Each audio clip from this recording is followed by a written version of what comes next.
Genesisy 2:7. Ny nandehanan'ny zanaky Jakoba hividy vary tany Egipta sy ny niaonany tamin'i Josefa.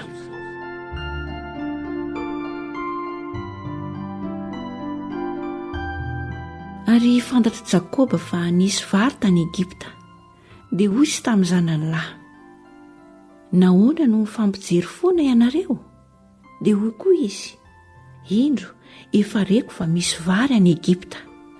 Andeha midinany ianareo ka mividia ho antsika mba ho velona isika fa tsy ho faty.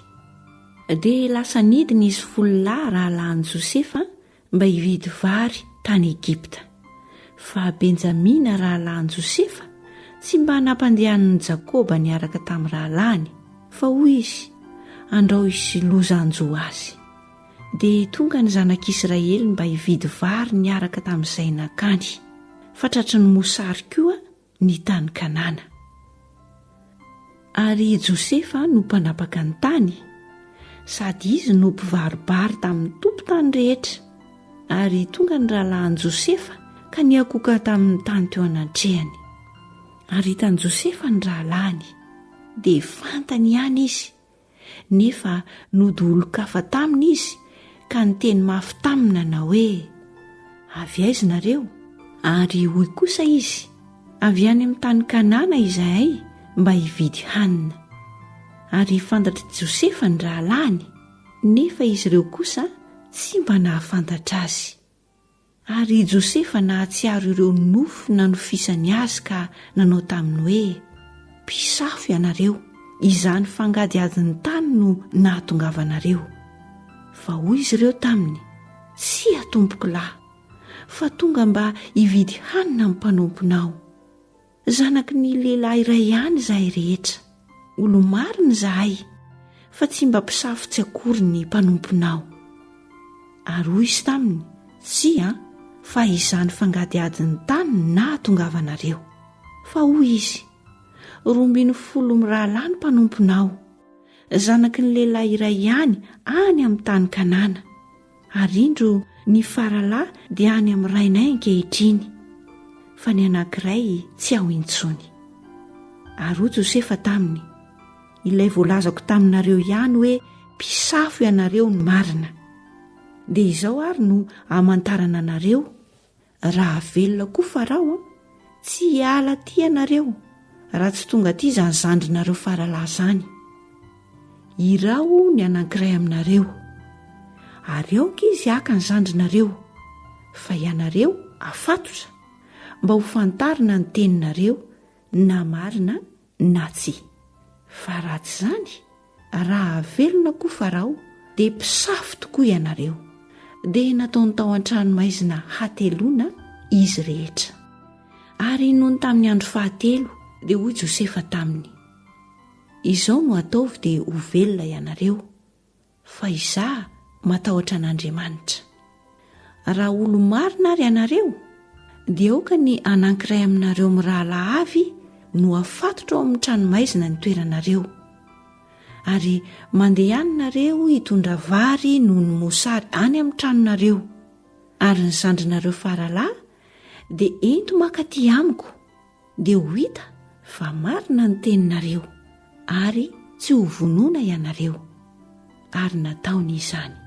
Dia niresaka hoe izy: efa meloka tokoa sika noho ny amin'ny rahalahintsika, satria nahita ny fahorian'ny fanahiny sika raha nitaraina tamintsika izy, nefa tsy mba niaino isika, koa izany nahatongavan'izao fahoriana izao amintsika.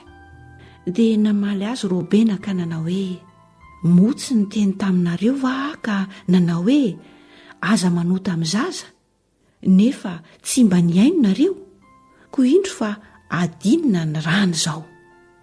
Ary izy ireo tsy mba nahalala fa Josefa nahafantatra ny teniny, satria nisy mpandika teny niresahany taminy. Ary Josefa dia nihodina niala teo aminy ka nitomany. Ary niverina nakeo aminy indray izy ka niteny taminy, ary dia naka ny Simeona teo aminy izy ka namatotra azy teo imasony. Ary Josefa nanome teny hameno vary ny lasakany sady hamerina ny volany isan-day ho ao anatin'ny lasakany avy, ary hanome vatsy azy hoentiny eny an-dalana. Dia nanao izany taminy izy, ary natainginy tamin'ny boriky ny vary dia lasa nandeha izy. Ary raha nosokafany anankiray ny lasakany ampihinanany ny borikiny teo amin'izay andriny, dia hita ny volany fa indro teo ambavany lasakany izany. Dia hoy izy tamin'ireo rahalahiny, nahaverina ny volako ka indro eo anatin'ny lasakako izany. Dia ketraka ny fony, ary ny fampijery amin'ny tahotra izy ka niresaka hoe, inona izao ataon'Andriamanitra amintsika izao? Ary tonga tany amin'ny Jakoba rainy tany amin'ny tany Kanana izy, dia nambarany taminy izay rehetra efa nanjo azy, ka hoy izy, mafy ny teny nataon'ra lehilahy tompon'ny tany taminay, fa nataony mpisafo ny tany izahay. Ary hoy izahay taminy, olo marina izahay fa tsy mba mpisafo tsy akory. 12 rahalahy izahay no zanaky ny rainay, ary tsy ao intsony ny anankiray. Ary ny faralahy dia any amin'ny rainay any amin'ny tany Kanana ankehitriny. Dia hoy raha lehilahy tompo-tany taminay, izao ary no ahafantarako fa olo marina ianareo. Ny anankiray aminareo mirahalahy avy dia avelao aty amiko, ka mitondra vary no ny mosary any amin'ny tranonareo, dia mandehana. Ary ento mankaty amiko ny zandrinareo faralahy, dia ho fantatro fa tsy mba mpisafo ianareo fa olo marina. Dia omeko anareo ny rahalahinareo, ka dia hanao varotra eto amin'ny tany ianareo. Ary raha nandraraka izay tao anatin'ny lasakany izy ireo, dia indro ny volany ampinosana samy teo anatin'ny lasaka avy. Ary rehefa nahita ny volany ampinosana izy sy ny rainy, dia samy raiky tahotra. Ary Jakoba rainy taminy, foananareo anaka, Josefa tsy eto intsony, Simeona koa tsy eto intsony, ary Benjamina indray alainareo. Izahay ihany no hozohiny izany rehetra izany. Ary Robena ny teny tamin'ny rainy ka nanao hoe, vonoy ny zanako roalahy raha tsy entiko miverina ty aminao izy. Atoloha reto an-tanako izy, dia izany no hitondra azy mody ho aty aminao indray. Ary Jakoba, tsy hidina hiaraka aminareo ny zanako, fa maty ny rahalahiny, ary izy rery ihany no sisa. Ary raha isy loza anjo azy any amin'ny lalana izay alehanareo, dia ampidininareo any amin'ny fiainany tsy hita amin'ny alahelo ny volo fotsiko.